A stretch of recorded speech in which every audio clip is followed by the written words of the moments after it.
It's time to go live at Lucian Live 2022 in Denver, Colorado, April 10th through 13th at the Denver Convention Center. Discover the innovative solutions, transformative insights, and strong connections to help you lead through change.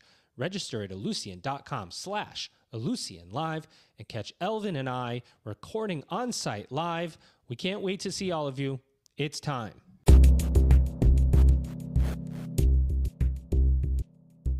Welcome back, everybody. It's your time to EdUp on the EdUp Experience podcast, where we make education your business. Rapidly approaching 400 episodes of this podcast. I said it the last time I recorded. It's unbelievable that I've done this almost 400 times with various people. Every time I do it, it seems like the first. Now I've got amazing guests, first-time co-hosts, second-time co-host, now long-time co-hosts with me. And these episodes just get more and more interesting and exciting as we do them. Of course, and I'm going to self-plug just for a second, www.edupexperience.com. Please check us out. Tell us what you think. Tell us what you really think. And who we need to interview. If there's somebody that's missing from our list of presidents and ed tech CEOs, executive directors, tell us who it is. We'll go get them on this podcast so you can hear directly from them on what's happening in our industry of education, higher education. Back with me today, he's I think now 3 or 4 time guest co-host, and he has a new gig. Here he is. I'm going to bring him in right now. Ladies and gentlemen, Julian said he's the executive director of the Untitled Marketplace Solutions. Julian, what is happening? Well, first of all, it is great to join you again, Joe, and to be at your almost encroaching 400th episode.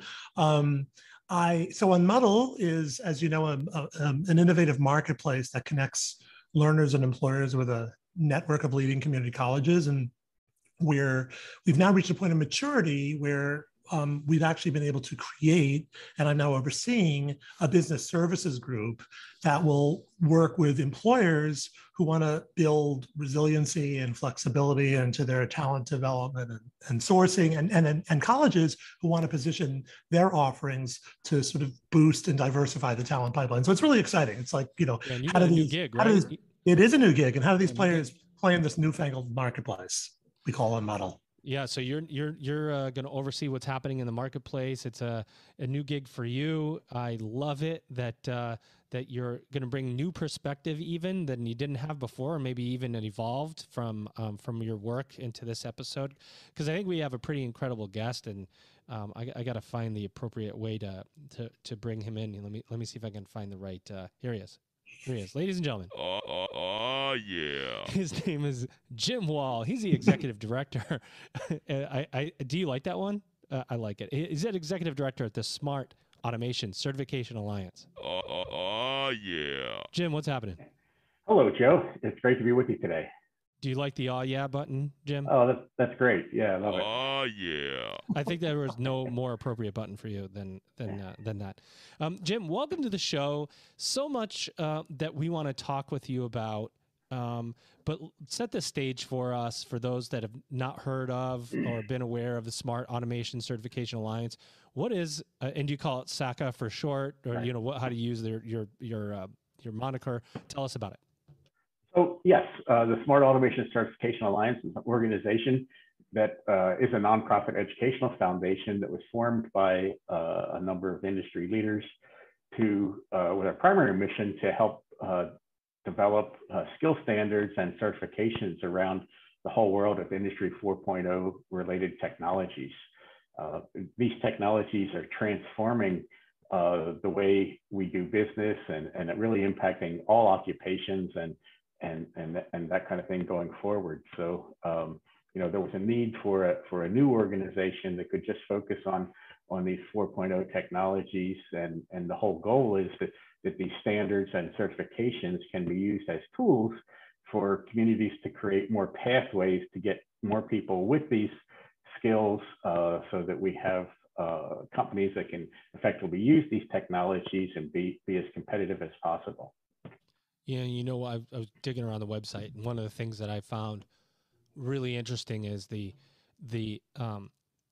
isolation of certifications, right? So you have this this little paragraph in here that says that certifications available today address isolated competencies, but the Smart Automation Certification Alliance is different in that you're certifying a connected system of skills that address integration of technology, right? So talk about that Right. and what that means for what does that mean exactly, and what does that mean for the student? Well, a lot of certifications are built around a specific vendor's equipment or technology platform. We choose to look at the world a little bit differently and look at the whole world of connected systems. The way these Industry 4.0 technologies today really allow for the blending between the cyber and the physical world. So, people still need, the hard skills with some of the technologies, if it's, a robot or a PLC, but they also need to understand how these tools are connected and interconnected and are, really able to produce an immense amount of data that can be analyzed and using machine learning and artificial intelligence. Operations can be made a whole lot more efficient and be automated much more rapidly. Hey kids, it's the internet. I Jim, I have to ask you, because technology is advancing so rapidly, and you start hearing things thrown around like Internet 3.0, Web 3.0, and AI and VR and all the technologies that go into it. How do we even keep it straight? How do you keep it straight? And do students, maybe the better question is, do students come to you with some kind of idea of what they want to do with these interconnected systems in terms of certifications, or is there focus areas? Do you drill down? Because it seems to me you could go in a lot of different directions, even within the technology and networking pathway. Right. Yeah. A lot of times, students get involved with SACA without really understanding the whole the opportunities and the occupations that are available now with these Industry 4.0 related technologies. It's interesting, when everything we do begins with what we call a technical work group, which are industry experts who volunteer their time to meet and help guide the development of our standards and certifications. And we work really hard with our technical work groups to focus on what are the occupational needs.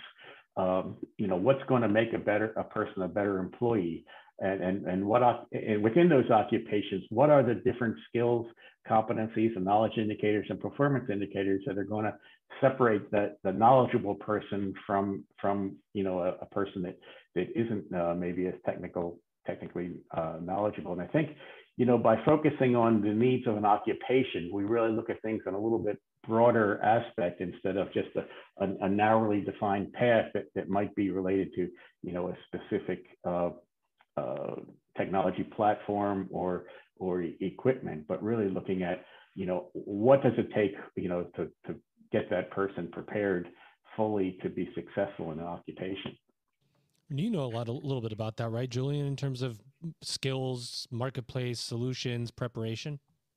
Yeah, no, absolutely. Well, it's interesting, Jim, and I'm so impressed with what you've done with SACA. It's really such an important organization. So Unmodel is taking a very skill-centric approach. So, kind of what are the skills that are going to help someone get a good job and onto a career path?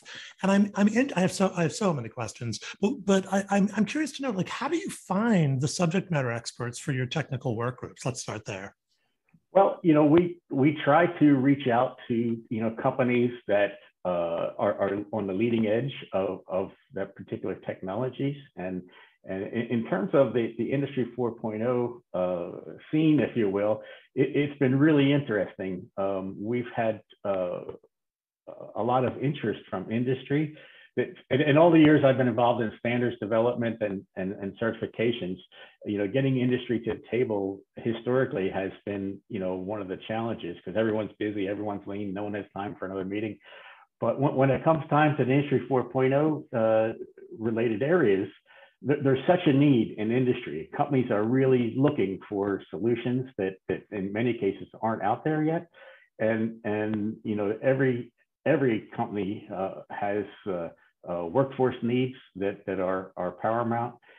So we've really had, I don't want to say an easy time, but we've had really good acceptance and a lot of interest from industry to be involved, to have their technical folks sit on the technical work groups. And I think, it's an issue of they want to do it as much to help develop, systems and tools that can help them, get their own workforce upskilled, and also develop pathways for new entrants to the industries.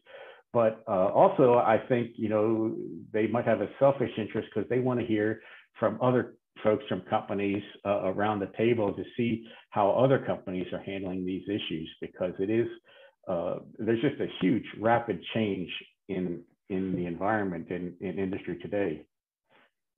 And so you're finding it's really so interesting that you're getting these companies to work sort of cross-sectoral, because obviously, so many of the skills you're talking about do cut across industry, 4.0. But do you find issues with competition among companies? And if so, sort of how do you deal with that?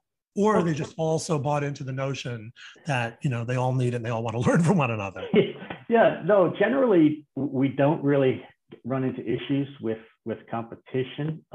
We make it clear up front that our whole system is based on our standards and certification being vendor agnostic. So if someone wants to, come and just promote their particular equipment or technology, they know up front they're not welcome, because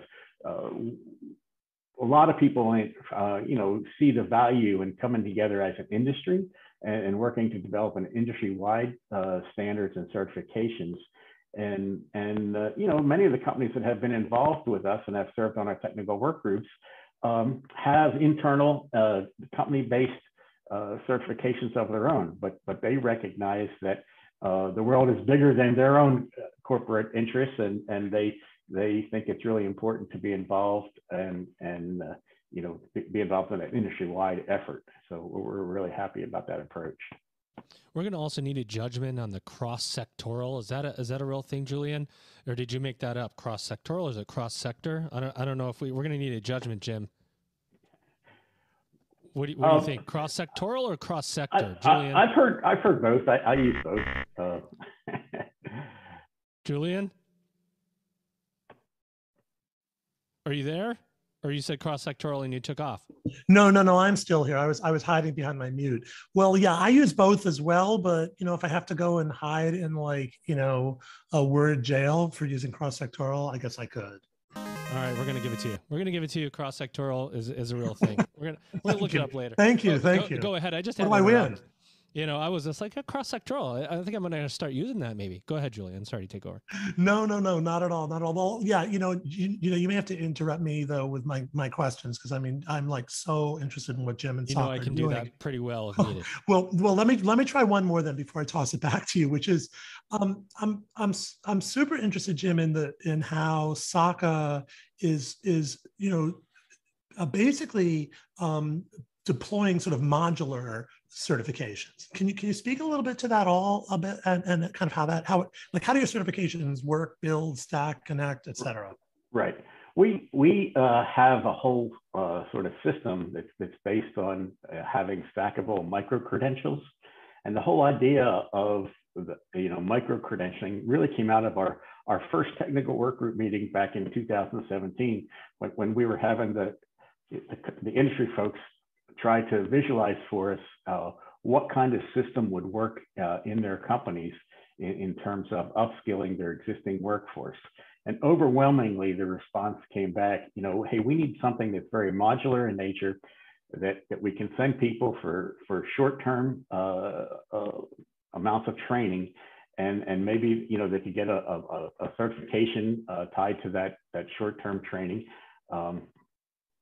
Overwhelmingly, the company said, if we could send our employees for training for a week at a time, that would be an ideal system. And then if they could get those micro certifications, and over time they could stack those micro credentials into an occupational path, that really resonated well with industry. So we use as a rule of thumb that 40-hour window. We try to size the amount of content that's covered in each of the micro credentials to be roughly what someone could go through that training, week-long training, and get the certification.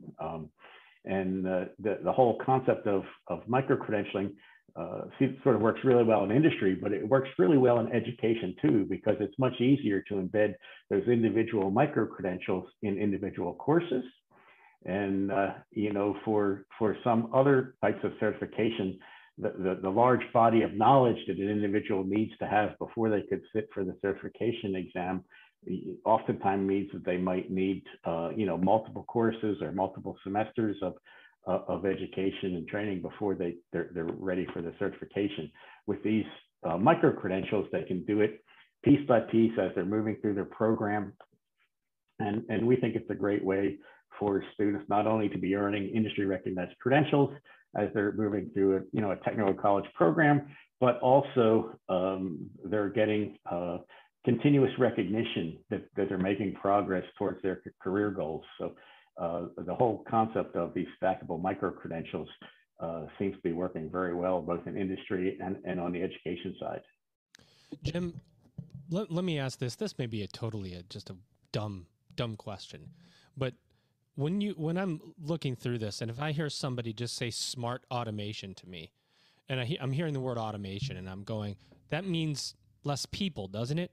And is there a conversation around, automation, eliminating workers? Where's the role of a human play in the future of work, right? In terms of, when machines can start doing and become automated, our tasks become automated more and more and more.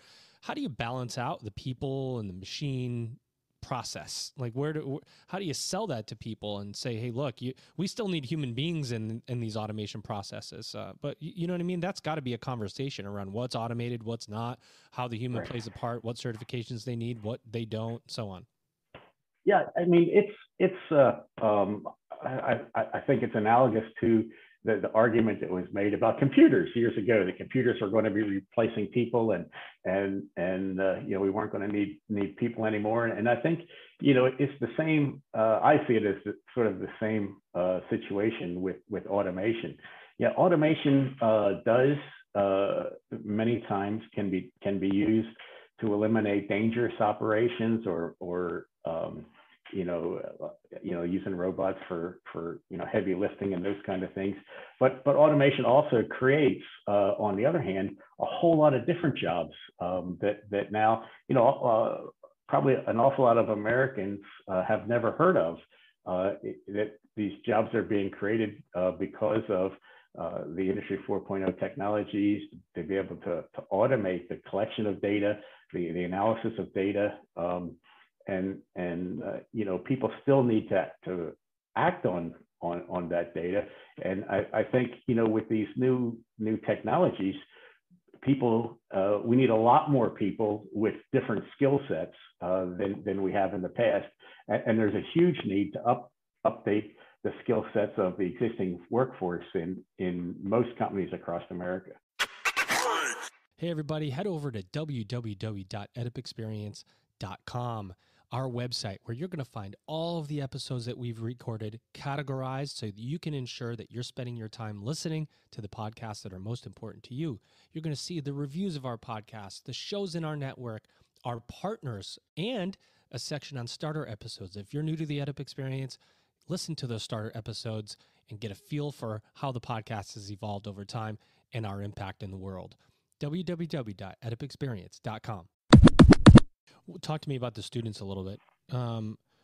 As people are coming through the Smart Automation Certification Alliance, are we talking about mid-career switchers? Are we talking about a high school student that does not want to go to a university? Are we talking about people who are reimagining their career? Talk to me about who you're serving. We're serving the whole gamut. Everything you mentioned is being served by the SACA certifications. Certainly, we have high school-based programs that that are using our associate level certifications to provide students with a foundation and an insight into the world of Industry 4.0. And it's not just high school students who are maybe made a decision not to go on to a college program. These technologies are impacting the way all industries operate, and more so in the future. So, for a young person to get that foundational knowledge of what's happening under the hood in terms of the blending in the cyber and the physical world, and that person is going to be much better off no matter what educational pathway they take. We also certainly see a real interest from folks who are working, maybe not in the job they want to be in, but want to advance their career and recognize that if they can get some training and certifications that are current with these Industry 4.0 technologies, they're going to have a lot more opportunities in the workforce. So we really see the gamut between new folks coming in and also a huge need from folks recognizing that they need to update their skill set to remain competitive and to be viable for new opportunities within their current organizations or other organizations. So it's really a lot of opportunity out there. Yeah, there really is. And Julian, I do want to pass it back to you. But before I do that, Jim, you may not have listened to EdUp Experience episodes before, but we like to do what I like to call a little mid-episode transition. In this case, in the past, I used to ask about entrance music, like, what your favorite song is, what's the song you want to be introduced to when you walk into your living room. But I've switched to something called Higher Ed Word Association. So I'm going to throw out a phrase or a word related to higher education, and I want to get your and Julian's one word or a couple of word reaction to these words in our Higher Ed Word Association game. You ready, Jim? Yes. All right, Julian. Since you're the co-host, I'm going to just make you go first, so Jim has an extra minute to think about it. Are you ready, Julian? I am ready. Are you sure? Hit me. Well, ready's all over, big. You're going to get electrocuted for wrong answers. I guess there is no wrong answer, so I get to electrocute you anyway. Anyway, number one, battle for talent. You're losing it. Jim, battle for talent. Well, I think that there's certainly that we're seeing that from companies who recognize that there is such a shortage of skilled workers that they're battling every day to find ways to recruit and train folks to meet the needs of their organizations. Number two, Julian, Industry 4.0. It's sort of like the first one. You better get with it. I think there are some companies that are way out ahead of the game, and there are a lot of them that really are still very set in their ways. Jim, Industry 4.0. Well, Industry 4.0 is the fourth industrial revolution that we're on I think the beginning side of that curve. And I agree with Julian that there's a lot of companies, especially small to medium-sized companies, who don't know what they don't know yet about the rapid changes that are coming because of these technologies. And we're doing a whole lot to reach out and try to get them to understand that it's really important that they begin to think about it, because they're going to be left in the dust if they don't. Julian, upskilling. Upskilling is key to closing the economic divide. Jim, upskilling. It's of huge importance. Companies recognize that to effectively use and capitalize on investments in these new technologies, they need people that can install, maintain, and operate these systems. And without upskilling their existing workforce, they just don't have the people that can do it. So they have to upskill their existing workforce. Last but not least here, Julian, degree. Degree. Degree, yes. Well, relevant? Question mark. Jim, I mean, it still is the coin of the realm, but we'll see where we're going. I think certainly from what I'm hearing from industry, degrees are much less important than they might have been 5 years ago.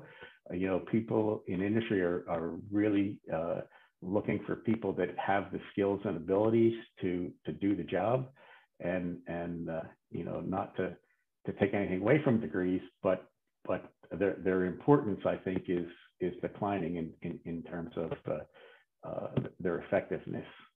I think we could do an episode with just Higher Ed Word Association moving forward, like where there's no questions, we just throw out words and then everybody. It's sort of fun. It is kind of a little bit of fun. I'm getting more and more into it as I do these on episodes because it's just bringing up. I mean, you really want to know what somebody's had, you just put them on the spot with something, right? You guys have won. You guys have won nothing except the respect of your peers. And there we go, Julian. Over to you. Okay, great, thanks. Well, and the word association has sparked more questions for me. So Jim, I was interested in the comment you made about adoption of, understanding and adoption of Industry 4.0, particularly among smaller companies out there. And I'm curious, what are your plans to increase industry adoption? Particularly among the medium to smaller companies, but in general. Well, one thing that's been really interesting as we've worked with the industry representatives to develop our standards and certifications, when we start breaking things down into smaller modular pieces, we look at that micro-credential approach. It makes it easier for companies to see how they can get started. They can take a small area. When you look at the whole world of Industry 4.0 technologies, it's immense, and it's sort of like eating an elephant. Where do you begin? But when we break it down and we're looking at specific competency areas, companies can see, okay, so if we're just getting into, say, smart sensors, for example, we can do some short-term training with our folks around smart sensors. They can get that certification, and we can progress. Companies typically don't make a huge investment in these new technologies. Normally it's incremental. The automation will start with one machine or one line, and they don't throw everything that they have out. So it's a progression, and by having these whole system of credentials and micro credentials, it really helps companies see that, okay, so for my maintenance folks, we can begin with doing some training with these topics. With my marketing people, we might do some other training, just depending on what their needs are. So having the ability to break things down really makes it seem much more manageable for companies to get started. Yeah, that makes a lot of sense. And if I may, Joe, and if I'm monopolizing the questioning here, just you keep going. You got good questions. You have the power to electrocute me. So, my question is flipping it to the other side. How does this play out then on the higher ed side? You say there's a lot of interest in the micro credentialing. How is it actually playing out? Does your organization get involved? Does SACA get involved in working with colleges on how they can utilize the certifications, both in non-credit and credit programming? Yeah, absolutely. I mean, we work with educational organizations really at all levels. From high school programs, technical and community college programs, and university programs. And I've been really sort of surprised of the interest at the university level. Historically, university faculty haven't been all that interested in incorporating industry certifications into their programs. But we've been in contact with a number of engineering schools across the country who are really looking to reimagine their engineering programs and wanting to have more hands-on opportunities for the students going through their programs, because that's what they've heard from their their employer community is that the engineers need more hands-on experience with these technologies, and they're much more open to and seeing the value of their students earn some of these industry recognized credentials along the way to their engineering degree. It provides a little bit of more currency for the individual to have industry specific certifications on their resume, in addition to the engineering degree.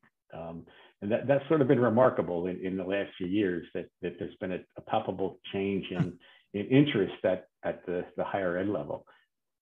Well, it's interesting because some of us have been preaching for quite a while that this sort of artificial divide between the technical or vocational skills and what we consider historically would consider the skills you learn in an academic program, that's going away. These Industry 4.0 positions require both, and so I think that maybe that coming down of the guard begins to speak to the realization that we need both. I agree, absolutely. And, I would love to see, a lot more seamless articulation so that people can go, through the 2-year technical degree program and have that education count, towards their baccalaureate degree.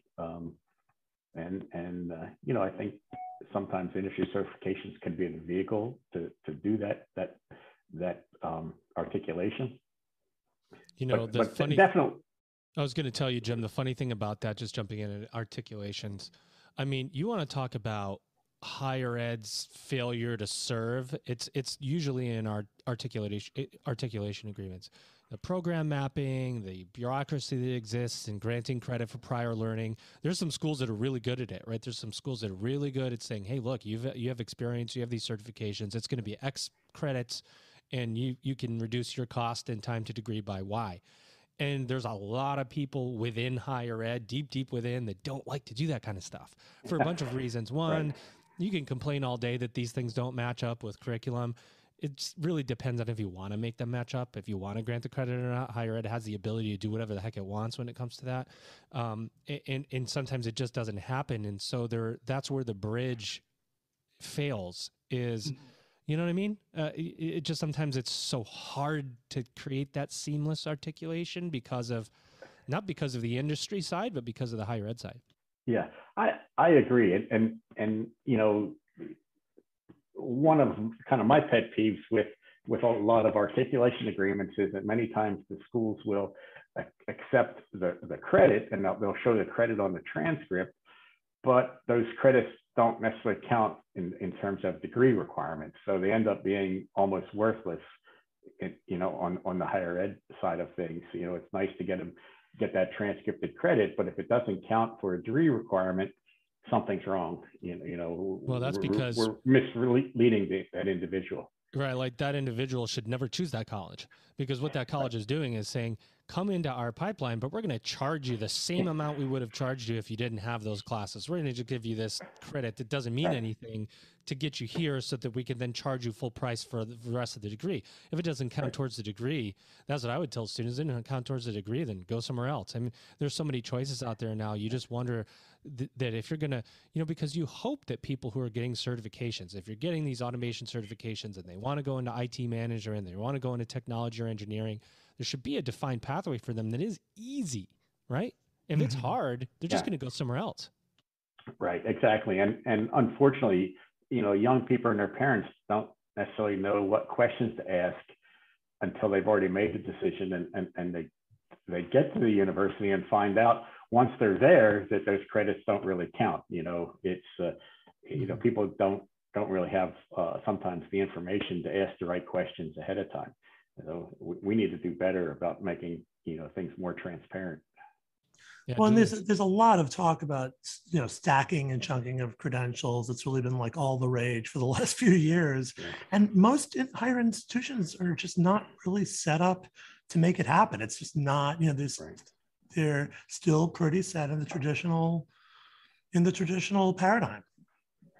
Oh, I agree, and even in industry, when we first started with the whole micro credential system, we talked with folks about how how these micro credentials could be stacked a lot of different ways depending on the individual's occupational needs or the needs of the organization. But it really didn't resonate with folks until we started actually showing like an occupational stack, some different occupations, and how a different mix of these micro credentials could be used to prepare someone for that occupation. And then, once people can see it visually, they can understand, oh, okay, so yeah, we've got that type of occupations in our company. So, we could use that occupation, this occupation, and then they start realizing that they can actually customize it for their needs within their company. And it's really, you can just see the light bulbs going off as people figured it out and see how they could be used. It's such a want. It's a want for us in higher ed. And I put myself in there too, because anybody who has any control over this can go, yes, we want to help students from your organization, Jim. And yes, we're going to do whatever we can to manipulate the curriculum the way we need to, or to stack these certifications. The stacking, most people don't even know what stack means when you're talking about higher ed credentials, but to take these classes, these certifications, and if you get X number of them, it satisfies this. And here's a direct pathway toward the degree to reduce time and cost, right? Because that's what students want. If they're going to upskill, or they're going to up degree, and they're going to elevate beyond certifications, or include certifications as a pathway to something greater, it has to be very clear that it's reducing time to degree, time and cost, because that's what the investment is, right? Oh, exactly. And it's really also a great tool to have that seamless articulation between programs. So, if you're looking at, say, a community college program to have dual enrollment programs with their high school partners, you can really get young people on a career path that makes sense, that they're being prepared, from the secondary level right into the post-secondary environment. And, it works. Julian, any final question or two for Jim before you move into the final two? Yeah, I mean, I'm sort of interested, Jim, and since I know our audience here is mainly higher ed folks, what is your advice to colleges thinking about, kind of getting more into, really beginning to learn how to work with SACA? Well, I think, we'd be happy to, if they reach out, we're happy to do a presentation for them, and more importantly, for their industrial partners. I think, it's really important for schools, colleges, and universities to be in touch with their employer community. And certainly, the need in industry is there, but industry isn't always at the table when it comes to education and higher education.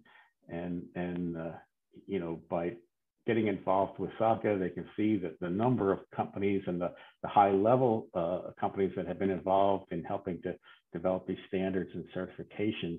And it really can open their eyes to some things that they might want to get involved in to make sure their programs are really current and able to meet the needs of their employer community. It makes a lot of sense. We asked the same two questions of our guests, Jim. Number one, what did we not say about the Smart Automation Certification Alliance that you'd like to bring up, discuss, events, programs, plugs, website, whatever you want?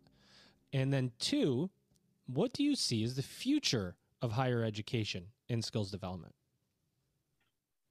Well, one thing I did want to bring up is that we have a really good example that's working, and it happens to be the Ivy Tech system in Indiana. Ivy Tech is the community technical college system in Indiana, and they've been involved with SACA from the very beginning and really embraced the whole concept of micro credentials and have embedded micro credentials in a number of their course offerings, and have actually launched a new degree program around smart manufacturing and digital imaging that incorporates an awful lot of credentials. they're using the SACA credentials as a vehicle for articulation between their high school partners and the technical college system, and having embedded the credentials in a number of courses across the spectrum. It has really they've seen benefits from their employer partners who recognize that having these industry recognized credentials in addition to the degree is really beneficial to the students and helping to raise the bar for the system as a whole. So I'd just like to give a shout out to Ivy Tech. It's been a huge undertaking for them to be able to do that in a short period of time, but certainly they proved that it can be done, and it is working very well. And what do you see as the future of higher ed and skills development? Well, I think certainly on the industry side, I see less importance on degrees and more importance on the ability for organizations to have verifiable skills, and I think we're going to see the advent of secure digital credentials that are going to be very important, and probably in many occupations might be more important than actual degrees. So I think higher ed needs to maybe think about a paradigm shift and their focus from away from solely to degrees, but maybe a more broader approach that might include a number of different issues.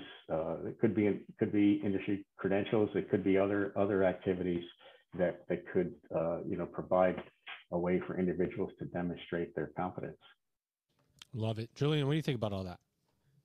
Yeah, no, I think it's exactly on target. And, which is why, to me, the whole notion of skills kind of runs through it. It's the thread that ties all of these different approaches together, which is why your work is so incredibly important, Jim. Businesses need people. And it's never been, you hear it all over the place, especially with the different the hybrid work and work from home and work over here, work over there.